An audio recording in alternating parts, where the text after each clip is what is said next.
నమస్కారం. నేను మీ doctor Chinnamayya లంజిరెడ్డిని. Graduates సమస్యల పరిష్కారానికి మీ గొంతుకనే వస్తున్నాను. మీ మద్దతు నాకు అందించి నా అభ్యర్థిత్వాన్ని బలపరిచి మొదటి ప్రాధాన్యత ఓటు వేసి గెలిపించాలని ప్రార్థిస్తున్నాను. భారత్ మాతాకి జై. ఇక్కడ జరిగే పట్టభద్రుల ఎమ్మెల్సీ ఎన్నికల పైన అందరి అధినాయకుల దృష్టి కేంద్రీకృతమైంది. ప్రజలు కూడా అటువైపే చూస్తున్నారు. అయితే మీరు ఎమ్మెల్సీగానే ఎందుకు పోటీ చేద్దామని? ప్రజాస్వామ్యంలో ప్రభుత్వము ఎంత కీలకమో ప్రతిపక్షం కూడా అంతే కీలకం. ప్రతిపక్షము వాళ్ళ గొంతుకనై వాళ్ళ గురించి రైట్. మీరు అన్నట్టు మోదీ మంత్ర పనిచేస్తుంది అనుకుందాం, కానీ ఇప్పుడు ప్రపంచం అంతా, దేశం అనకూడదు, ప్రపంచం అంతా మనీ మంత్ర కూడా పనిచేస్తుంది.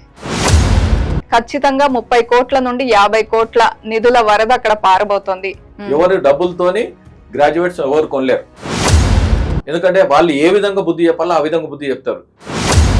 నెరవేర్చిన హామీలు ఇచ్చినప్పుడు నువ్వు నెరవేర్చినాకనే ఓటు అడుగు.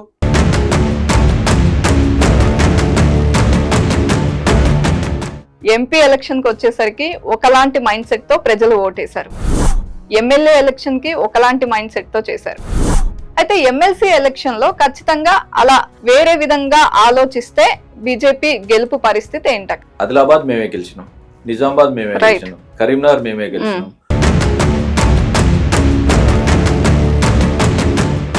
200% 300% గెలుస్తామని చెప్పు. దట్టు మాటకారి ఎంపీలందరూ మీ ఏరియాలోనే ఉన్నారు.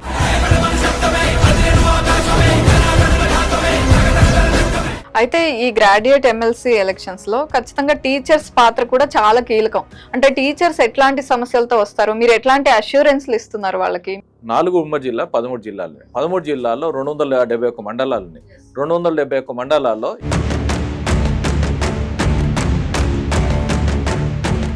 అయితే ఇప్పుడు వచ్చిన కాంగ్రెస్ పార్టీ ఏ విషయంలో ఫెయిల్ అయింది అంటే ఒక బీజేపీ వ్యక్తిగా ఏం చెప్తారు? 420 హామీలు ఇచ్చారు, 6 గ్యారెంటీలు ఇచ్చారు.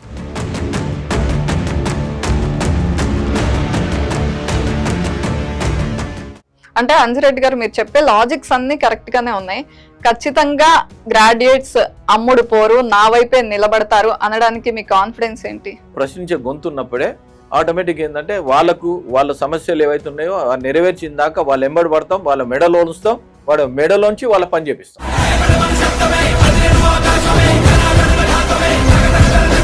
నమస్తే, నేను దీప.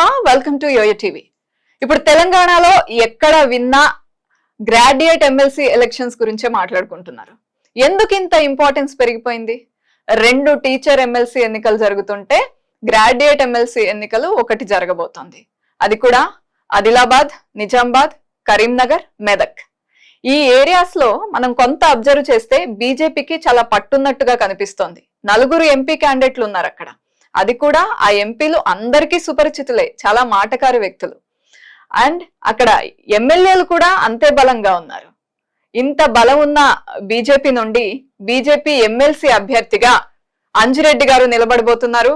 కాంగ్రెస్ కూడా వారికి అదే విధంగా ఫైట్ ఇవ్వడానికి రెడీ అవుతోంది. ఇప్పుడు మనతో పాటు బీజేపీ ఎమ్మెల్సీ క్యాండిడేట్ అంజిరెడ్డి గారు ఉన్నారు, వారితో మాట్లాడదాం. నమస్తే అండి. జనరల్ గా పొలిటికల్ ఫ్యామిలీస్ నుంచి కొంతమంది పాలిటిక్స్ లోకి వస్తారు. అప్పుడు వాళ్ళ బ్యాక్గ్రౌండ్ గురించి మాట్లాడుతూ ఉంటాం.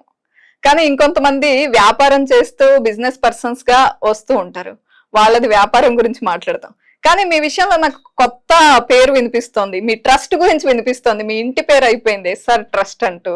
అంటే ఆ సేవా గుణం ఎట్లా స్టార్ట్ అయింది మీకు? ఆ ట్రస్ట్ చేసే కార్యక్రమాలు ఏంటి? నేను గవర్నమెంట్ స్కూల్లో చదువుకున్నాను, గవర్నమెంట్ కాలేజ్ చదువుకుంటున్నప్పుడు అక్కడ వాళ్ళ బీద పరిస్థితి ఏదైతే ఉందో, సరే నేను ఆ రోజు ఇన్స్పిరేషన్ అయ్యి వాళ్ళని చూసి ఏంటంటే ఎట్టి పరిస్థితుల్లో మనం ఏదో ఒకటి సేవ చేయాలి వీళ్ళకు. గవర్నమెంట్ స్కూల్లో, గవర్నమెంట్ కాలేజ్ చదువుకుంటున్న వాళ్ళకి బెనిఫిట్ చేసినాం అనుకో బాగుంటుందనే ఉద్దేశంతోనే మేము ఎస్ఆర్ ట్రస్ట్ అని 2004లో రిజిస్ట్రేషన్ అయింది. దానికన్నా ముందు 1999లో మేము స్టార్ట్ చేసినాం. 2004లో రిజిస్ట్రేషన్ అయింది. ఆ రోజు నుంచి ట్రస్ట్ కార్యక్రమం ఎస్ఆర్ ట్రస్ట్ ద్వారా ఎస్ఆర్ అంజిరెడ్డి అని, ఎస్ఆర్ ట్రస్ట్ చైర్మన్ అంజిరెడ్డి అంటేనే గుర్తుపడతాం.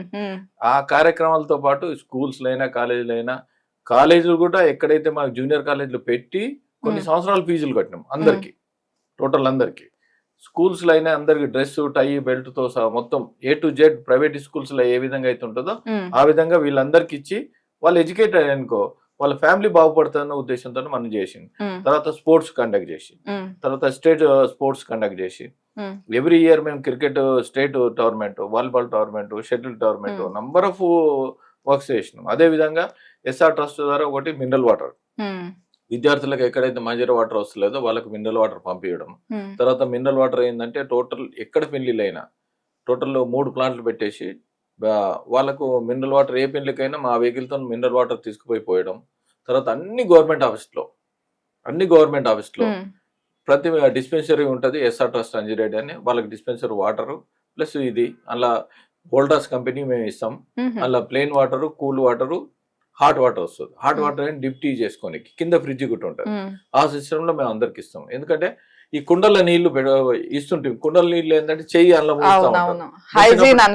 హైజీనిక్ కాదనే ఉద్దేశంతో బబుల్ టాప్ తోని మేము వాటర్ ఇస్తూ ఉంటాం. వాళ్ళందరికీ హ్యాపీగా ఫీల్ అవుతారు. ఎందుకంటే అందరు అన్నిటికైనా ఏంటంటే ఎయిర్ ఫ్రీ దొరుకుతుంది. కానీ ఈ విషయం చాలా గ్రేట్ అనిపిస్తుంది అండి. జనరల్ గా అందరూ సేవ్ చేద్దాం అనుకున్నప్పుడు ఏదో ఒకటి ఇచ్చి అయిపోయింది అనుకుంటారు. కానీ మీరు అక్కడ హైజీనిక్ గా ఉందా లేదా, ఇంత చిన్న థింగ్స్ చాలా కేర్ తీసుకుంటున్నారు. అన్నిటికన్నా వాటర్ అనేది ఏంటంటే నీళ్ళు అనేది చాలా ముఖ్యం, ఎసెన్షియల్. నీళ్ళు ఎంత తాగితే అంత మనం ఆరోగ్యంగా ఉంటాం. ఎందుకంటే బాడీ ఇన్ఫెక్షన్ అని వచ్చేది వాటర్ తోని. వాటర్ తాగకపోవడంతో మనకి ఇన్ఫెక్షన్ వస్తుంది. వాటర్ ఎంత తాగితే మనకు అంత ఇన్ఫెక్షన్ రాదు, జబ్బులు కూడా ఏం రావు. అందుకోసానికి అది ప్లాన్ చేసుకొని వాటర్ ఇవ్వడం జరిగింది. వాటర్ కంటిన్యూ ఏంటంటే మా ప్లాంట్ లో మేము 10,000 లీటర్ పర్ అవర్ టీడీఎస్ కూడా కరెక్ట్ మెయింటైన్ చేస్తూ ఉంటాం. గతంలో ఏంటంటే కరెంట్ బిల్లు ఇండస్ట్రియల్ కరెంట్ ఉండే, ఇప్పుడు కమర్షియల్ కరెంట్ ఇచ్చారు. అయినా కానీ మేము బేర్ చేసుకుంటా మంత్లీ మేము అమౌంట్ దగ్గర దగ్గర సుమారు 2.5 లక్షల రూపాయలు కరెంట్ బిల్ అవుతుంది. అయినా పే చేస్తా ఉన్నాం. తర్వాత ఇంకొకటి గొప్ప విషయం ఏంటంటే మా ఏరియాలో ఆర్టీఓ ఆఫీస్, అప్పుడు ఆర్టీఓ ఆఫీస్ లో ఏంటంటే పడం చెరుకు శాంక్షన్ అయినండి. శాంక్షన్ అయినప్పుడు ఆర్టీఓ ఆఫీస్ వాళ్ళు ఇక్కడ శాంక్షన్ అయింది, ఒక మీరు ప్లేస్ చూపించకపోతే మేము ఆర్టీఓ ఆఫీస్ రిటర్న్ తీసుకుపోతా అన్నారు.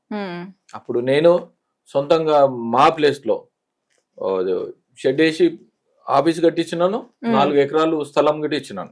అంటే ఇప్పుడు దగ్గర దగ్గర మాకు బయట 1 ఎకర్కు ఇస్తే 2 to 2.5 lakhs వస్తుంది. సుమారు 8 to 10 lakhs రూపీస్ రెంటల్. అయినా కానీ ఇక్కడ ఫ్రీ ఇచ్చేసి గత ఇంచుమించుగా ఒక 14 years అయింది పెట్టి. 14 years నుంచి కూడా మేము ఫ్రీ ఇస్తున్నాం. ఎందుకంటే డ్రైవింగ్ లైసెన్స్ అక్కడ పోవాలంటే, ఎందుకంటే పడంచేరు కాన్స్టెన్సీ పెద్ద కాన్స్టెన్సీ, దగ్గర దగ్గర ఒక 5 లక్షల మంది ఉంటారు. వాళ్ళందరూ డ్రైవింగ్ కోసం అక్కడ పోవాలంటే పోలేరు. మేము డ్రైవింగ్ స్కూల్స్ పెట్టినాం, డ్రైవింగ్ లైసెన్స్లు ఇస్తాం. Every year continue process. ఏదో ఎలక్షన్స్ ఉన్నాయని ఏదో ఎలక్షన్ టైంలో 6 నెలలు అందరూ 6 నెలలు ఒక ట్రైనింగ్ పెట్టేసి అది లర్నింగ్ లైసెన్స్ ఇచ్చి ఇప్పారు. మేము కంటిన్యూ మా దాంట్లో ఉన్నది మేము అందరికి లైసెన్స్ కూడా ఇప్పిస్తాం. ఆ విధంగా మేము సేవ్ చేస్తా ఉన్నాం. ఇంకోటి ఏమైతుందంటే అందరికన్నా ఏమైతుందంటే విద్య, ఉపాధి, సంక్షేమం అన్నారు. కరెక్ట్. ఎవరు వచ్చినా సరే ఉద్యోగాల గురించి మాట్లాడతారు, అది అందరికీ తెలిసిందే. ఎమ్మెల్సీస్ ఎవరైతే పోటీదారులుగా వస్తారో వాళ్ళంతా మాట్లాడతారు. జనరల్ గా ఎమ్మెల్యేస్ ఇలాంటి వాటితో ముందుకెళ్తారు, పార్టీస్ వెళ్తాయి. కానీ మీరు సంక్షేమం అనేది ఎందుకు అంత ఇంపార్టెన్స్ ఇస్తున్నారు? అంటే మీరు రూట్స్ నుంచి చూసుకుంటే గవర్నమెంట్ స్కూల్లో చదివాను అని చెప్తున్నారు, అంటే అక్కడ నుంచి వచ్చారు కాబట్టి సంక్షేమం కూడా అంతే ఇంపార్టెంట్ అని నమ్మారా? ఒకటమ్మా, చాలా మంది డిగ్రీ చదివి తర్వాత పీజీ చదివి ఉద్యోగాలు రాక గిగ్ వర్కర్స్ అంటే ఈ జెప్టో అవి అన్నిట్లా వాళ్ళు ఏంటంటే మోటార్ సైకిల్ మీద నైట్ వీళ్ళు పనిచేస్తా ఉంటారు 4 hours. ఎందుకంటే ఇక్కడ ఉద్యోగం చేసుకుంటా వాళ్ళకి సాలని జీతం రాగానే సరే మనము ఎక్స్ట్రా పని చేసుకుంటా, కొంతమంది సివిల్ కోచింగ్ చేసుకుంటే ఇక్కడ పని చేస్తా ఉంటారు. వాళ్ళకి ఒకటి మా ఉద్దేశం ఏంటంటే ప్రతి ఒక్కరికి 22 లక్షల ఇన్సూరెన్స్, 22 lakhs ఇన్సూరెన్స్. దానిలో ఏంటంటే టర్మ్ ఇన్సూరెన్స్ లో 22 lakhs ఇన్సూరెన్స్ ఉందనుకో, ప్రధానమంత్రి జీవన్ జ్యోతి బీమా, ప్రధానమంత్రి సురక్ష బీమా, తర్వాత ఎస్బీఐలో లైఫ్ ఇన్సూరెన్స్, ఈ దీంట్లో వీళ్ళకు ఇన్సూరెన్స్ సెక్యూరిటీ ఉందనుకో, వాళ్ళ మీద ఆధారపడి వాళ్ళ ఫ్యామిలీ ఉంటుంది, వాళ్ళ మీద పెళ్లి కాకపోతే వాళ్ళ మీద ఆధారపడి తల్లిదండ్రులు ఉంటారు. జరగరాని ఇన్సిడెంట్ జరిగితే వాళ్ళకి ఇబ్బంది కాకుండా ఉండడానికి మాకేంటంటే ఇన్సూరెన్స్ అనేది చాలా గొప్ప ఇది. దీన్ని అందరూ ఇంప్లిమెంటేషన్ చేపియాలి. రైట్. అదే విధంగా చాలా మంది ఉద్యోగాల గురించి మాట్లాడుతున్నారు, కానీ అంత స్కిల్ వాళ్ళకుందా? ట్రైనింగ్ సెంటర్స్ నిజంగా లోకల్ గా ఆ ఏరియాస్ లో, కరీంనగర్ లో కానీ లేకపోతే ఆ చుట్టుపక్కల ఏరియాస్ లో నిజామాబాద్, మెదక్ ఇక్కడ ఎక్కడ లేవు కాబట్టి హైదరాబాద్ వచ్చి నేర్చుకోవాల్సి వస్తుంది. అంటే వాటి గురించి ఏమైనా ఫోకస్ చేస్తున్నారా? మేము స్కిల్ డెవలప్మెంట్ ఆల్రెడీ కార్యక్రమం చేస్తా ఉన్నాం. అందులో భాగంగా మేము రీసెంట్లీ కన్స్ట్రక్షన్ స్టార్ట్ చేసినాం. 13,500 SFT కన్స్ట్రక్షన్ స్టార్ట్ చేసినాం. అది ఆల్మోస్ట్ ఆల్ ఒక 5-6 నెలలు స్టార్ట్ అవుతుంది. స్టార్ట్ అయిన తర్వాత వాళ్ళ అందరికి అన్ని ట్రైనింగ్లు, ఫార్మా ట్రైనింగ్, తర్వాత కంప్యూటర్ ట్రైనింగ్, తర్వాత ఎన్నో ట్రైనింగ్, టోటల్ ట్రైనింగ్ మనం ఇచ్చేసి అక్కడ నుండి వాళ్ళందరికీ 22 లక్షల ఇన్సూరెన్స్ చేసుకుంటా, 22 లక్షలు ప్రతి ఒక్కరు మా దాంట్లో ట్రైనింగ్ ఎవరైతే పోయారో వాళ్ళందరికీ ఇన్సూరెన్స్ చేసి మా దాంట్లోకి రిక్రూట్మెంట్ ఎన్ని కంపెనీలు అయితే ఉన్నాయో అన్ని కంపెనీలకి మా దాంట్లోకి జాబ్ వాళ్ళకి ఇప్పిస్తాం ప్రతి ఒక్కరికి. అప్పుడు ఏమవుతుందంటే ఇప్పుడు టెక్నాలజీ బాగా పెరిగింది, సెల్ ఫోన్ డిజిటల్ పెరిగింది, అన్నిట్లో ప్రతి ఒక్క దాంట్లో మేము ట్రైనింగ్ తీసుకుంటా వాళ్ళను రిక్రూట్మెంట్ దిశగా మనం తీసుకుపోతాం. వాళ్ళు సపోజ్ డిగ్రీ చదివారు, తర్వాత కంప్యూటర్ జాబ్ రావాలి, కంప్యూటర్ జాబ్ లో ఉన్నప్పుడు ఎక్సెల్ లో ఎన్ని కోర్సులు అవుతున్నాయి అన్ని కోర్సులు మేము నేర్పించేసి వాళ్ళను స్కిల్ చేస్తాం. స్కిల్ చేసినప్పుడు వాళ్ళకి జాబ్ ఆటోమేటిక్ వస్తుంది. జాబ్ ఆటోమేటిక్ వచ్చినప్పుడు బెనిఫిట్ అవుతుంది. డ్రైవింగ్ లైసెన్స్ ఎందుకు ఇప్పిస్తున్నాం? స్కిల్ డెవలప్మెంట్ సెంటర్స్ అవన్నీ చాలా బాగా చెప్పారు. కాకపోతే ఇవి నిజంగా నియోజకవర్గాల వారీగా చేస్తే బాగుంటుందా, లేదా మండల్ వైజ్ గా చేయడం నిజంగా అది సాధ్యమేనా? మండళ్ళు మేము అనుకునేది ఏంటంటే మండళ్ళు ఒక ఇంక్యుబేషన్ సెంటర్ ఓపెన్ చేసినాం అనుకో, అక్కడ ఏంటంటే అన్ఎంప్లాయ్మెంట్ ఎక్కువ ఉంటారు. ఈ అన్ఎంప్లాయ్మెంట్ ఎంప్లాయ్మెంట్ చేయాలి. ఎంప్లాయ్మెంట్ చేసినాం అనుకో, వాళ్ళ దగ్గర నంబర్ ఆఫ్ కొంతమంది పని చేసుకున్నావు కానీ ఒక్క పర్సన్ తోని ఒక 4 పర్సన్స్ ఎంప్లాయ్మెంట్ కింద వస్తారు. ఆ ఇంక్యుబేషన్ సెంటర్ ఎందుకు ఓపెన్ చేద్దామని అనుకున్నాం అంటే, మలేషియన్ సినిమా అని నేను సినిమా చూసిన, సినిమా చూసి ఇన్స్పైర్ అయ్యారు. అయితే సినిమా చూస్తే ఏమైందంటే నేత వర్కర్లు ఉంటారు, నేత వర్కర్లు వాళ్ళు బాగా తిప్పి భుజాలు అరిగిపోతాయి. వాళ్ళ దాంట్లో ఏం చేసిందంటే ఆ బాబు ఏం చేసిందంటే దీన్ని ఆటోమేటిక్ చేస్తే బాగుంటది, వీళ్ళందరికీ బెనిఫిట్ అవుతుంది అంటే అప్పుడు ఆయన ఏం చేసి ఆటోమేషన్ చేసిండు. ఆటోమేషన్ చేసినప్పుడు అందరికి చాలా మంది బెనిఫిట్ అయింది. ఆ ఉద్దేశంతోనే నాకేంటంటే ఈ 100 మంది మలేషియన్తో 1000 మంది మలేషియన్లు కావాలి, 1000 మంది మలేషియన్తో 1,00,000 మంది మలేషియన్ వచ్చిన అనుకో ఆటోమేటిక్ వీళ్ళకు బెనిఫిట్ అవుతుంది. దీనికి మేము రూటింగ్ ఏం చేస్తున్నాం అంటే ముద్రా లోన్ 5 లక్షల నుంచి 20 లక్షల దాకా లోన్ ఉంటుంది. అది వాళ్ళకు కనెక్టివిటీ చేసుకుంటా ఇంక్యుబేషన్ సెంటర్ మేము ఓపెన్ చేసినాం అనుకో వాళ్ళందరికీ బెనిఫిట్ అవుతుంది. ఆ బెనిఫిట్ అయినప్పుడు అందరూ ప్రతి ఒక్కరు ఏంటంటే మండల్ లెవెల్లో హైదరాబాద్ వచ్చి పని చేయాలంటే చేయలేకపోతారు. ఆ ఉద్దేశంతోనే మేము ప్లాన్ చేస్తున్నాం. కరెక్టే, కానీ ఇది చాలా మంచి ఐడియా. జనరల్ గా చేద్దాం అనుకున్న నియోజకవర్గాల వారిగానో లేకపోతే కొంచెం పెద్ద ఏరియాకి ప్లాన్ చేస్తారు, కానీ మీరు మండల్ వైజ్ గా మరీ రూట్స్ కి వెళ్ళి ప్లాన్ చేస్తున్నారు. చాలా మంచి ఐడియా. మండల్ వైజ్ వస్తే మండల్ వైజ్ చేస్తాం. అంటే చాలా వరకు ఎక్కువ మంది లబ్ధిదారులు అవుతారు ఈ ఐడియా వల్ల. ఇప్పుడు మండల్ కు ఒక 5 మంది లబ్ధిదారు అనుకో, మోస్ట్ వాళ్ళు 275 మండలాలు ఉన్నాయి. 271 ఇంటూ 5 మంది తీసుకున్నాను, ఇమీడియట్లీ ఏంటంటే ఒక 2000 మంది వాళ్ళు ఎంప్లాయ్మెంట్ అయిపోతారు. రైట్, అట్లా ఆ విధంగా చేద్దామని ప్రపోజల్ ఉంది.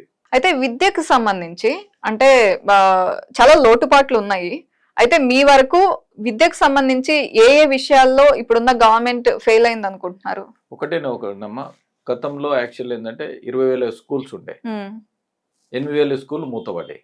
మూతపడ్డ తర్వాత ఇప్పుడు గత ప్రభుత్వం ఏదైతే చేసిందో ఈ ప్రభుత్వం కూడా అదే చేస్తా ఉన్నారు. బడ్జెట్ లో 15% వీళ్ళు కేటాయించాలి విద్య గురించి, 15% కేటాయించాలి. 15% కేటాయించకుండా కేవలం 8% కేటాయించాలి. 15% కేటాయిస్తే 3 లక్షల కోట్ల బడ్జెట్ లో 45,000 కోట్లు బడ్జెట్ కేటాయించాలి. ఎక్కడ 8% కేటాయించి 24,000 కోట్లు. 24,000 కోట్లు కేటాయించినప్పుడు విద్యను ఏ విధంగా, ఇప్పుడు విద్యా మంత్రి ఎవరున్నారు? మన రేవంత్ రెడ్డి గారు, సీఎం రేవంత్ రెడ్డి గారు విద్యామంత్రి ఉన్నప్పుడు ఆయన ఎక్కడ విద్య మీద దృష్టి పెడతలేడు. ఇంకొకటి ఏంటంటే గతంలో వీళ్ళు గవర్నమెంట్ రాగానే ఒక సబ్ కమిటీ వేసారు. సబ్ కమిటీ వేసిన తర్వాత ఆకునూరు మురళిని కమిషన్ వేసారు. ఆకునూరు మురళి కమిషన్ ఎప్పుడైతే వేసారో ఆయన్నే మొన్న స్టేట్మెంట్ ఏమి ఇచ్చారు అంటే ఇంతవరకు నాకు ఎవరు పిలవలే, నన్ను మాట్లాడలే. అంటే విద్య మీద ఎంత వీళ్ళకు ఇంట్రెస్ట్ ఉందో దాని కమిషన్ వేశారు కానీ నన్ను పిలిచి వాళ్ళు ఏమి డాక్యుమెంటేషన్ ఏమి చెక్ చేయలేదు, నన్ను అసలు అడగలేదు. దీన్ని బట్టి మీరు విద్యార్థుల మీద ఎంత దృష్టి ఉందో, అధ్యాపకుల మీద ఎంత దృష్టి ఉందో, వీళ్ళు ఏ విధంగా దీని విద్యను ముందుకు తీసుకుపోతారో ఇదే ఆలోచన చేయాలి. ప్రజలందరూ ఇదే ఆలోచన చేయాలని డిమాండ్ చేస్తా ఉన్నారు. విద్యలో వీళ్ళు బడ్జెట్ లో అమౌంట్ కేటాయించడం శాతం అయితే లేదు. ఈ ఆకునూరు మురళి కమిషన్ వేసి ఇప్పుడు 11 యూనివర్సిటీలు ఉన్నాయి. 11 యూనివర్సిటీలో 70% టీచింగ్ నాన్ టీచింగ్ వేకెన్సీస్ ఉన్నాయి, అది ఫిలప్ చేస్తలేరు. దానిలో ఈ విద్య మీద ఎంత దృష్టి ఉందో ముఖ్యమంత్రి గారికి అర్థమైంది.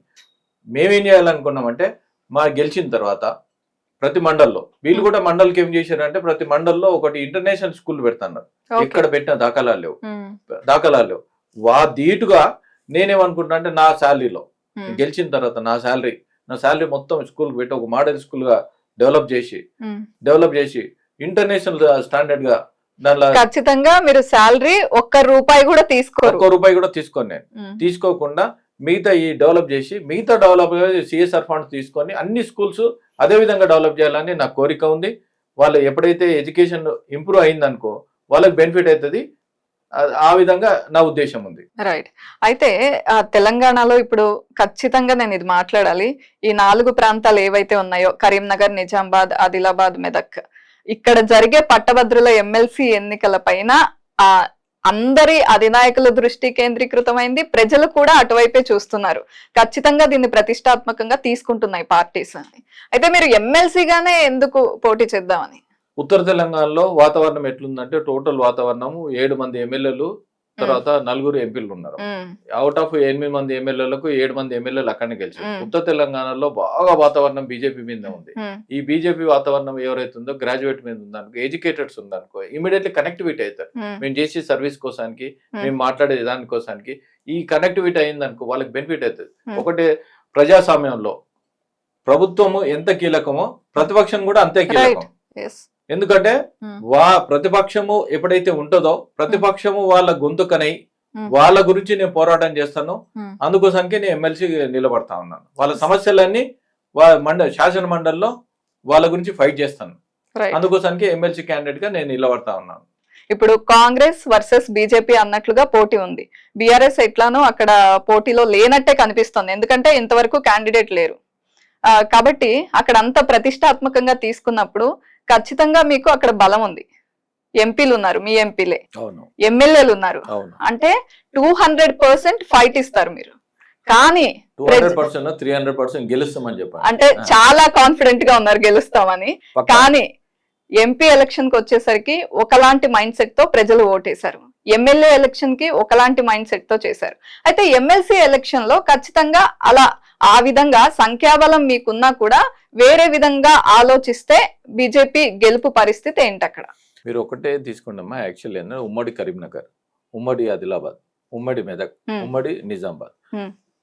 ఆదిలాబాద్ మేమే గెలిచినాం, నిజామాబాద్ మేమే గెలిచినాం, కరీంనగర్ మేమే గెలిచినాం, తర్వాత మెదక్ మేమే గెలిచినాం. దట్టు మాటకారి ఎంపీలందరూ మీ ఏరియాలోనే ఉన్నారు. దాంట్లో ఓ సెంట్రల్ మినిస్టర్ కూడా బండి సంజయ్ అన్న గారికి ఇచ్చినాం. మీరు ఒకటి చూసుకోండి. ఈ దీంట్లో ఈ 4 జిల్లాల్లో 13 జిల్లాలేని 4 ఉమ్మడి జిల్లా 13 జిల్లాలు. 13 జిల్లాల్లో 271 మండలాలు ఉన్నాయి. 271 మండలాల్లో ఈ రోజు 499 బూతులు ఉన్నాయి. ఈ బూతుల్లో బూత్ కమిటీలు మా ఒక్కరికే ఉన్నాయి, మండల కమిటీలు మా ఒక్కరికే ఉన్నాయి, ఏ పార్టీకి లేవు. అంత స్ట్రక్చర్ ఉందంటే మొన్న మీరు చూడండి 43 లక్షలు సభ్యత్వం జరిగింది. మొన్న ఎంపీ ఎలక్షన్ లో మాకు 41% ఓటు వచ్చింది. మీరు చూడండి. యాక్చువల్ ఏంటంటే మొన్న ఎంపీ ఎలక్షన్ లో 17కి 1 ముస్లింకి వెళ్ళిపోతుంది, 16లో 8 కాంగ్రెస్ గెలిచింది, 8 మేము గెలిచినాం. 41% మాకు ఓటు వచ్చింది. 41% ఎడ్యుకేటెడ్స్ మొత్తం మోదీ వైపు ఉన్నారు. ఎందుకు మోదీ వైపు ఉన్నారు అంటే మీరు మోదీ వైపు ప్రపంచంలో 5వ ఆర్థిక దేశం తీర్చిదిద్దిన ఘనత ఓన్లీ మోదీ గారికి. తర్వాత రాబోయే రోజుల్లో కూడా 3వ ఆర్థిక దేశంగా తీర్చిదిద్దే ఘనత ఆల్రెడీ చెప్పడం జరిగింది. చెప్పిన తర్వాత ఆటోమేటిక్ ఈ దీంట్లో నాకు తెలిసి 2 years 3 years లోపల 3వ ఆర్థిక దేశం వస్తుంది. అంటే మనం పరిపాలించిన దేశం కన్నా పై ఉండాలన్న ఉద్దేశంతో మనం చేసింది. ఎందుకు దీంట్లో కారణం ఏంటంటే నాన్ కరప్టెడ్. ఇప్పుడు 10 సంవత్సరాలు అయింది. ఇక నన్ను కరప్షన్ ఉందా? ఒక్క మినిస్టర్ దగ్గర ఒక కరప్షన్ ఉందా? కరప్షన్ ఎప్పుడైతే లేదో, కరప్షన్ కట్ అయిందనుకో భారతదేశం బాగుపడుతున్న ఉద్దేశంతోనే ఉన్నది. గతంలో మీరు తీసుకోండి, ఏదైతే కాంగ్రెస్ ప్రతి ఒక్కరి మీద అవినీతి కరప్షన్ కాంగ్రెస్ అంటారు. మా దగ్గర అవినీతి లేదు. అవినీతి లేనందుకే దేశం గొప్పగా దేశం ఉంది. వేరే దేశాలు మన దేశం వైపు చూస్తారు, మోదీ వైపు. యువత మన సైడే చూస్తారు. మేక్ ఇన్ ఇండియా తీసుకో, స్టార్ట్అప్ ఇండియా తీసుకో, తర్వాత డిజిటల్ ఇండియా అయితే మీరు అందరు నవ్వుతారు. డిజిటల్ ఇండియా, అరే మోదీ గారు డిజిటల్ ఇండియా చేశారు. డిజిటల్ ఇండియా నంబర్ 1 ప్రపంచం అయిపోయింది. రోడ్ల విషయం తీసుకో, నంబర్ 1 అంటే నంబర్ 1 మోస్ట్ వాళ్ళు డైలీ 30-40 కిలోమీటర్లు మనం నేషనల్ హైవే వేస్తున్నాం. నీకు ట్రైన్ల విషయంలో తీసుకున్నా, ఎలక్ట్రికల్ ట్రైన్లో ప్రపంచంలో నంబర్ 2 ఉంది, నంబర్ 1 కింద వస్తుంది. ఏది తీసుకున్నా కానీ మన నంబర్ 1 కింద వస్తుంది. ఆలోచిస్తారు ప్రజలు. దాన్ని బట్టి ఏంటంటే ఎడ్యుకేటెడ్స్ అంతా మోదీ వైపు ఉన్నారు. రైట్. మీరు అన్నట్టు మోదీ మంత్ర పనిచేస్తుంది అనుకుందాం. అలాగే గ్రాడ్యుయేట్స్ అందరూ మీ వైపే ఉన్నారు. ఈ 2 అంశాలు కలిసి వచ్చినా కానీ ఇప్పుడు ప్రపంచం అంతా, దేశం అనకూడదు, ప్రపంచం అంతా మనీ మంత్ర కూడా పనిచేస్తుంది. అదే విధంగా ఇప్పుడు అధికార పార్టీ ఖచ్చితంగా అక్కడ నిలబడిన క్యాండిడేట్ గురించి మీకు తెలుసు, అందరూ ప్రజల్లో నుంచి వచ్చిన మాటలే ఇవి. ఖచ్చితంగా 30 కోట్ల నుండి 50 కోట్ల నిధుల వరద అక్కడ పారబోతోంది, ఖచ్చితంగా మనీ మంత్ర పనిచేస్తుంది, అధికార పార్టీ గట్టిగా ఫైట్ చేస్తుంది అంటున్నారు. మీ వరకు వచ్చింది అది? మొన్న చూడండి మా యాక్షన్లో, మొన్న ఎమ్మెల్యే ఎలక్షన్లో, ఎంపీ ఎలక్షన్లో బీఆర్ఎస్ ఎన్ని పైసలు పెట్టింది? మరి పైసలతో కొనలేదు బీజేపీ ఏమన్నా పైసలు పెట్టిందా? పైసలు లేకున్నా కానీ ఎంపీలు ఇన్ని ఎంపీలు వచ్చినాయి కదా. ఓన్లీ ఎడ్యుకేటెడ్స్ ఎవరైతే ఉన్నారో మనీ పెట్టినా కానీ ఎవరికి ఓటేయాలి, ఎవరికి ఓటేస్తే బాగుంటుంది, ఎవరు మండలంలో మా గురించి ఫైట్ చేస్తారు. మనకు ఫైట్ చేసే నాయకుడు ఉంటేనే మనకు ఏమన్నా పనులు కావాలని ఉంటుంది. ప్రభుత్వంలో మీరు ఒకటే ఉంటుంది, ప్రశ్నించే గ్రొంతు ఉంటేనే ఆటోమేటిక్ మనకి ఏవైతే హామీలు ఇచ్చారో, మీరు కాంగ్రెస్ విషయంలో తీసుకున్నారు 400 హామీలు 6 గ్యారంటీలు ఇచ్చారు, ఎక్కడ ఇంప్లిమెంటేషన్ చేశారు? నిరుద్యోగుల విషయంలో తీసుకోండి, నీకు 4,000 వృత్తి ఇస్తున్నారు, ఇప్పుడు 14 ఏళ్ళు అయింది, 56,000 బాకీ ఉన్నారు. 56,000 ఇచ్చినాక ఓటు అడగండి. ఆడపిల్లల విషయంలో తీసుకున్నావు, స్కూటీ ఇస్తున్నావు, తర్వాత ఏంటంటే ల్యాప్టాప్ ఇస్తున్నావు, ల్యాప్టాప్ ఇచ్చినాక ఓటు అడుగు. నువ్వు ఇచ్చిన హామీలు నెరవేర్చినాక ఓటు అడుగు, లేకుంటే నీకు ఓటు ఎట్లా ఇస్తారు?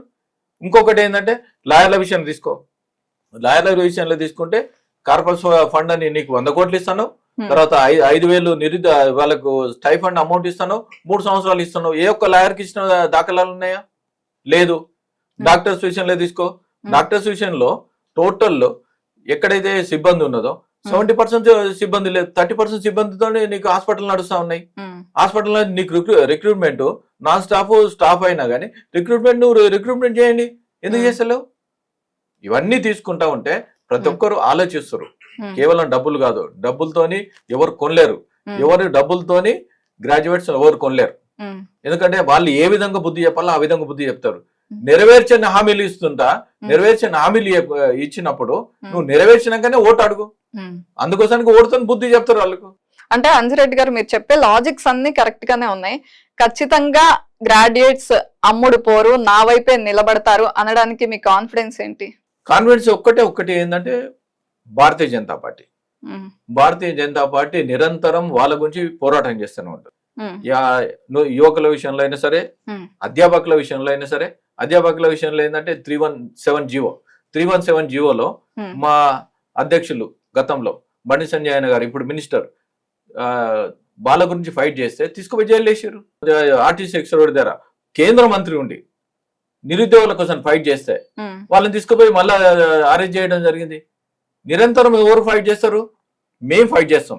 మా బీజేవైఎం కార్యకర్తల మీద 1000 మంది మీద 100 కేసులు ఉన్నాయి, వేరే పార్టీ మీద కేసులు ఉన్నాయి, చూపించమని చెప్పండి. నిరంతరం ఫైట్ చేసేది భారతీయ జనతా పార్టీ. ఫైట్ చేసే వాళ్ళకు ఉన్న హక్కులు వాళ్ళకి కావాలని, నిరుద్యోగ నిర్మూలన కావాలి. మీరేమన్నారు? 2 జూన్కు నోటిఫికేషన్ ఇచ్చి సెప్టెంబర్ 17కు మేము ఫిలప్ చేస్తామన్నారు 2 లక్షల ఉద్యోగాలు. మరి మీ అయిపోయింది కదా, జూన్ అయిపోయింది, జూన్ తర్వాత విమోచన దినం రోజు మీకు ఉద్యోగాలు ఇస్తున్నారు. 2 లక్షల ఉద్యోగాలు ఇచ్చినా చూపించమని చెప్పండి. గత ప్రభుత్వం ఏదైతే ఇచ్చిందో ఆ ప్రభుత్వానికి ఇచ్చిన ఉద్యోగాలు కొన్ని ఇచ్చేసి చేతులు దులుపుకురు. ఇచ్చిన హామీలు నెరవేరుస్తారా? మీరు చూడండి. అది ఖచ్చితంగా ప్రతిపక్షంలో ప్రశ్నించే గొంతు ఉండాలి కాబట్టి బీజేపీ వైపే చూస్తారు గ్రాడ్యుయేట్స్ అనేది మీ నమ్మకం? 100%. ఎందుకంటే ప్రశ్నించే గొంతు ఉన్నప్పుడే ఆటోమేటిక్ ఏంటంటే వాళ్ళ సమస్యలు ఏవైతే ఉన్నాయో నెరవేర్చిన దాకా వాళ్ళు ఎంబడి పడతాం, వాళ్ళ మెడలో ఉంచుతాం, వాళ్ళ మెడలోంచి వాళ్ళ పని చేపిస్తాం. రైట్. నువ్వు ఇచ్చిన హామీలు నెరవేర్చు. రైట్. అంటే ఈ ఎమ్మెల్సీ ఎలక్షన్ కొంతసేపు పక్కన పెడదాం. మీరు బీజేపీలో RSS లో ఎప్పటి నుండో ఉన్నారు, ఎప్పటి నుండో రాజకీయాలని సుదీర్ఘ అనుభవం ఉంది, అంటే చూస్తూ ఉండుంటారు ఎవరు ఎలా చేస్తున్నారు అనేది. అయితే ఇప్పుడు వచ్చిన కాంగ్రెస్ పార్టీ ఏ విషయంలో ఫెయిల్ అయింది అంటే ఒక బీజేపీ వ్యక్తిగా ఏం చెప్తారు? 420 హామీలు ఇచ్చారు, 6 గ్యారంటీలు ఇచ్చారు. 6 గ్యారంటీలు ఏదన్నా ఒక్క గ్యారంటీ ఏంటంటే లేడీస్ కు ఫ్రీ బస్ ఒక్కటే గ్యారంటీ వీళ్ళు ఫుల్ఫిల్ చేశారు. మిగతా గ్యారంటీలు ఏమి? మొన్న రైతు బంధు విషయంలో, రైతు బంధులో ఏమన్నారు? ఎలక్షన్ కన్నా బిఫోర్ రైతు బంధు మీరు తీసుకోవద్దు, 10,000 తీసుకోవద్దు, మేము 15,000 ఇస్తాను. మరి 15,000 ఇస్తాను, 3 దఫాలు అయినాయి. 3 దఫాలు అయినప్పుడు నీకు 15 + 7 22,500 ఇవ్వాలి. ఇంతవరకు ఇంప్లిమెంటేషన్ చేయలేదు. ఎవరన్నా నవ్వుతారమ్మా. యాక్చువల్ ఏంటంటే నీకు 606 మండలాల్లో 606 మండలం పైలట్ ప్రాజెక్ట్ అంట. అరే ఇది పాతదే స్కీము, DBT కింద డైరెక్ట్ బెనిఫిట్ ట్రాన్స్ఫర్ అమౌంట్ కింద నువ్వు పైలట్ ప్రాజెక్ట్ కింద 606 గ్రామాలు తీసుకొని మిగతాళ్ళందరూ వ్యవసాయం చేద్దా? నువ్వు ఇచ్చిన హామీలు నెరవేర్చు, తర్వాత నిరుద్యోగుల విషయంలో 4,000 ఇస్తున్నావు. ఇట్లా ప్రతి ఒక్కటి ఏది తీసుకున్నావు కానీ తర్వాత ఆడపిల్లలకు స్కూటీ ఇస్తున్నావు. ఏది అమలు చేసినావు? తర్వాత ఏంటంటే ఆడపిల్లలకు మహాలక్ష్మి స్కీమ్ అని 2,500 అన్నావు. తర్వాత ఏంటంటే ఈ కళ్యాణ లక్ష్మి తులం బంగారం అని ఎన్ని బాకీ ఉన్నారు? ఇప్పుడు మహాలక్ష్మి కింద మీరు తీసుకుంటే నీకు దగ్గర 60,000 బాకీ. తులం బంగారం అనుకోవద్దు 89,000 బాకీ. తర్వాత ఏంటంటే ఈ పెన్షన్ స్కీమ్ ఇద్దరికి ఇస్తున్నారు 4,000 ఇప్పుడు 2,000 ఇస్తున్నారు. ఇంతవరకు ఇంప్లిమెంటేషన్ పక్క రాష్ట్రం ఇంప్లిమెంటేషన్ చేస్తుంది. 6,000 ఇంటూ 12 64 80,000 వాళ్ళకి అమౌంట్. ఎన్ని స్కీమ్స్, అన్ని స్కీమ్స్ నువ్వే చెప్పినావు కదా, ఎందుకు ఇస్తలేవు ఇంప్లిమెంటేషన్? నిరుద్యోగ వృత్తి నువ్వు చెప్తే నమ్మవు అని రాహుల్ గాంధీ గారు తీసుకుని కొంగరకానంలో హైదరాబాద్ లో మీటింగ్ పెట్టి నిరుద్యోగ వృత్తి నీకు 4,000 ఇస్తున్నావు. ఎక్కడ ఇస్తున్నావు? మరి ఏ విధంగా నమ్ముతారు చెప్పండి? ఇచ్చిన హామీలు మీరు నెరవేర్చినప్పుడే ప్రతి ఒక్కరు నమ్ముతారు. రైతులు 2 లక్షలు రుణమాఫీ అని వాళ్ళకు కరెక్ట్ ఇయ్యలేరు, ఇది ఇయ్యలేవు, ఏది ఇస్తలేరు. రైట్. అయితే ఈ గ్రాడ్యుయేట్ ఎమ్మెల్సీ ఎలక్షన్స్ లో ఖచ్చితంగా టీచర్స్ పాత్ర కూడా చాలా కీలకం. అంటే టీచర్స్ ఎట్లాంటి సమస్యలతో వస్తారు, మీరు ఎట్లాంటి అష్యూరెన్స్లు ఇస్తున్నారు వాళ్ళకి, మీరు వచ్చాక ఏం చేస్తామని చెప్తున్నారు? టీచర్స్ విషయంలో మీరు చూడండి అమ్మా, టీచర్స్ ఇప్పుడే చెప్పినాను 317 జీవోలో వాళ్ళకి 317 లోకల్ ఆధారంగా వాళ్ళకి జీవో రిలీజ్ చేయడం జరిగింది. జీవో రిలీజ్ చేసిన తర్వాత అతలాకుతలం చేసారు. అది ఎందుకంటే భార్య ఒక దగ్గర పనిచేసుకోము, భర్త ఒక దగ్గర పనిచేసుకోము, దాన్ని సిస్టమేటిక్ ఇంప్లిమెంటేషన్ చేయకపోవడం, తర్వాత ఇంకోటి చేసుకోము. వాళ్ళు ఇప్పటికీ ఎంత ట్రబుల్ ఫేస్ చేస్తా ఉన్నా అంత ట్రబుల్ ఫేస్ చేస్తా ఉన్నారు. 317 జీవో అయిపోయిందమ్మా. ఇప్పుడు యూనిఫైడ్ సర్వీస్ రూల్స్ లో ప్రతి ఒక్కరికి ఏంటంటే యూనిఫైడ్ సర్వీస్ రూల్ లో చిన్న ఎగ్జాంపుల్ ఏం చెప్తానంటే 650 సుమారు 650 మండలాలు ఉన్నాయి. 650 మండలాల్లో కేవలం 11 మంది ఎంఈఓస్ రెగ్యులర్ గా ఉన్నారు. అంటే దీన్ని బట్టి చూసుకోండి, నీకు 1.5% లేరు. మిగతా దాన్ని బట్టి చూస్తే నీకు 639 మండలాల్లో నీకు ఎంఈఓ లేకపోతే ఏ విధంగా విద్య సరంగా నడుస్తుంది? విద్య మీద గింతగిట దృష్టి లేకుండా పోతుంది గవర్నమెంట్ కు. దానికి విద్య విషయంలో కాంగ్రెస్ పార్టీ ఫెయిల్ అయిందని నమ్ముతున్నారా? 100% ఫెయిల్ అయింది. ఎందుకంటే ఇప్పుడు వాళ్ళకి ప్రమోషన్ వచ్చింది అనుకో, వాళ్ళందరికి ప్రమోషన్లు ఇవ్వాలి. మీరు చూడరాదమ్మా, 650 మండలాలకు కేవలం 11 మంది నీకు ఎంఈఓలు ఉన్నారు. ఎంఈఓలు ఎప్పుడైతే మండలికి వస్తారో నీకు ఎడ్యుకేషన్ సిస్టమ్ బాగుంటుంది, వాళ్ళ ఎంక్వైరీ ఉంటుంది, వాళ్ళ ఒక సిస్టమ్ పోతారో. ఎక్కడైతే స్టాఫ్ లేదో, ఎక్కడ స్టాఫ్ లేకున్నా కానీ వేరే స్టాఫ్ తీసుకొచ్చి వాళ్ళకి ఎడ్యుకేషన్ బాగా చదివేయడానికి సబ్జెక్ట్ టీచర్ లేకపోతే తీసుకుపోయి ఇచ్చే బాధ్యత ఎంఈఓది ఉంటుంది. ఆ తర్వాత ప్రైవేట్ స్కూళ్ళ మీద కూడా వీళ్ళకు ఎంఈఓస్ ఏదైతే ఉన్నదో అది నడుస్తూ ఉన్నది. ఇప్పుడు ఫుల్ అడిషనల్ చార్జెస్ కింద ఒక్కొక్కరికి ఇద్దరికి ఇచ్చారు. అంటే ఈ విధంగా నడుస్తా ఉన్నది వీళ్ళది. అంజిరెడ్డి గారు, మీరు చెప్తున్నారు ఖచ్చితంగా కాంగ్రెస్ ఫెయిల్యూర్స్ అన్ని ఎత్తి చూపుతున్నారు, ఏమైందో చెప్తున్నారు. కానీ అక్కడ మీ ఏరియాస్ లో చూసుకుంటే లేదా ఓవరాల్ గా చూసుకుంటే ఎప్పుడైనా కానీ ఎమ్మెల్సీ ఎలక్షన్స్ లో మీకు ఎంత స్ట్రెంగ్త్ ఉన్నా, అక్కడ నిజంగానే మీకు అంత స్ట్రాంగ్ క్యాడర్ ఉన్నా అధికార పార్టీ వైపు చూసే అవకాశం ఉంటుంది. అధికార పార్టీ గెలుపు అవకాశాలను అసలు వదులుకోదు. అటువంటప్పుడు అది ఫైట్ ఖచ్చితంగా మీకు ఎదురు దెబ్బ అనుకుంటున్నారా? ప్రజలు లాస్ట్ టైం మార్పు కావాలని అందరూ బీఆర్ఎస్ మీద వ్యతిరేకత వచ్చి ప్రజలు మార్పు కావాలని కాంగ్రెస్ ని గెలిపించారు.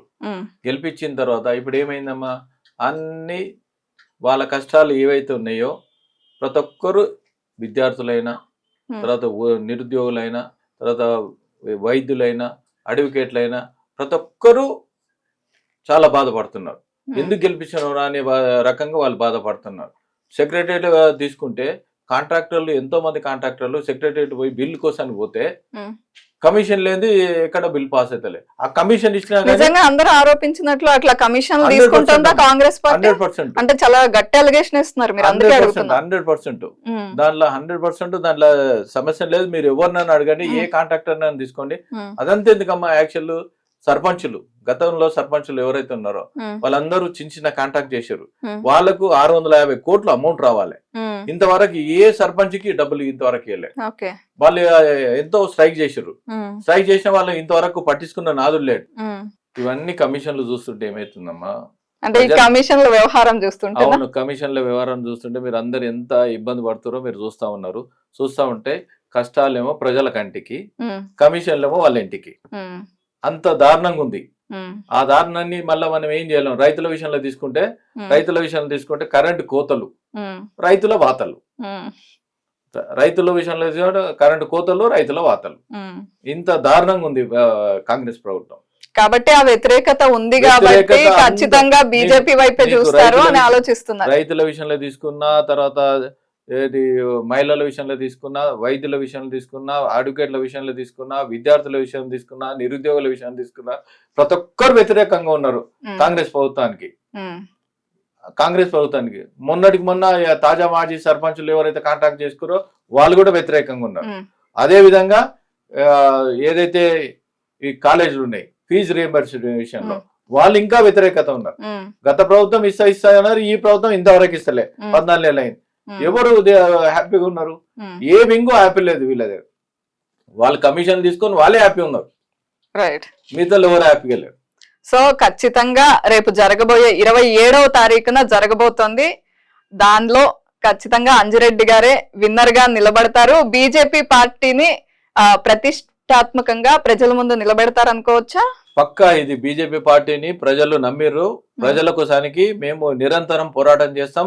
వాళ్ళ సమస్యలు ఉన్నా గానీ వాళ్ళ గొంతుకనై మండల్లో నేను పోరాటం చేస్తా అని తెలియజేస్తా ఉన్నాను. సో ఖచ్చితంగా మీతో ఏ ఏ సమస్యలు ఉన్నాయని చెప్పుకుంటారో ఆ సమస్యలన్నీ తీసుకెళ్లి శాసన మండలి వేదికగా మీ గొంతు వినిపించబోతున్నారు, అయితే సిద్ధం అవుతున్నారు. ప్రతిపక్షం ఎంత అవసరమో. రైట్. అయితే సంక్షేమం విషయంలో అంటే చాలా మంది మాట్లాడతారు, కానీ ఎమ్మెల్సీస్ సంక్షేమం గురించి మాట్లాడడం కొత్తగా ఉంది. ఎందుకంటే ప్రతి ఒక్కరు వచ్చిన వాళ్ళు నిరుద్యోగుల గురించి మాట్లాడతారు, లేదా గ్రాడ్యుయేట్స్ కి సంబంధించి ఏదో ఒకటి మాట్లాడడం చూసాం. కానీ సంక్షేమానికి మీరు అంత ఇంపార్టెన్స్ ఎందుకు ఇస్తున్నారు? ఈ సంక్షేమ విషయంలో తీసుకుంటే సంక్షేమంలో చాలా మంది అవగాహన లేక అటల్ పెన్షన్ స్కీమ్స్, తర్వాత ఈ ముద్రా లోన్ అయినా, స్టార్ట్అప్ ఇండియా, స్టాండప్ ఇండియా అన్ని ఉన్నాయి. నేను 20 సంవత్సరాల నుంచి బిజినెస్ లో ఉన్నాను. బిజినెస్ లో ఉన్నప్పుడు నేను ఒకసారి ఒక ఫ్యామిలీని చూసినప్పుడు ఒక మనిషి కోల్పోయిన తర్వాత ఆ ఫ్యామిలీ రోడ్డు మీద నీళ్ళకి చేపలు తీసి బయట ఎట్లా కొట్టుదో అట్లా కొట్టుమిట్టాడుతుంది.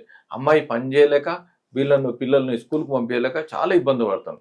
దానికి చెల్లించి నేను ఒకటి చెప్తా ఉన్నాను నా ద్వారా ప్రతి ఒక్కరికి ఏంటంటే ఇన్సూరెన్స్ సేఫ్టీ ఉందనుకో, ఇన్సూరెన్స్ ఉందనుకో, వాళ్ళకు సపోజ్ పోయిన వ్యక్తిని మనం తీసుకురాలేము, కనీసం ఉన్న వ్యక్తులన్నా ఉన్న పిల్లలన్నా సాధడానికి మనకు డబ్బులు అవసరం ఉంటాయి.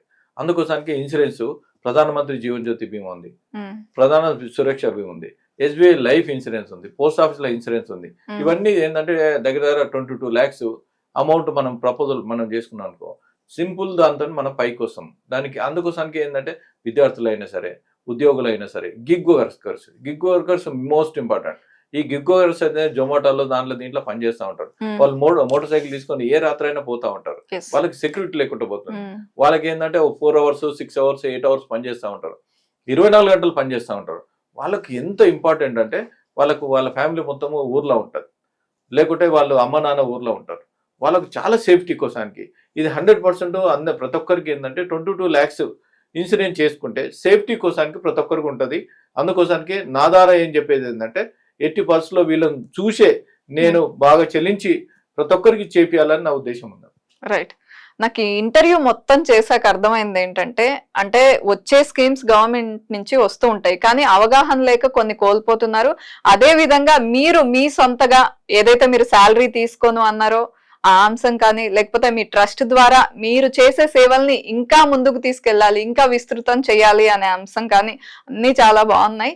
అక్కడ ఏదైతే ఈ 4 areas ఉన్నాయో ఎమ్మెల్సీగా మీరు గెలిస్తే ఖచ్చితంగా ఇవన్నీ జరిగి ప్రజలకు లబ్ధి చేకూరుతుందని నమ్ముతున్నాం. ఆల్ ది బెస్ట్ చెప్తూ thank you so much Anji Reddy గారు.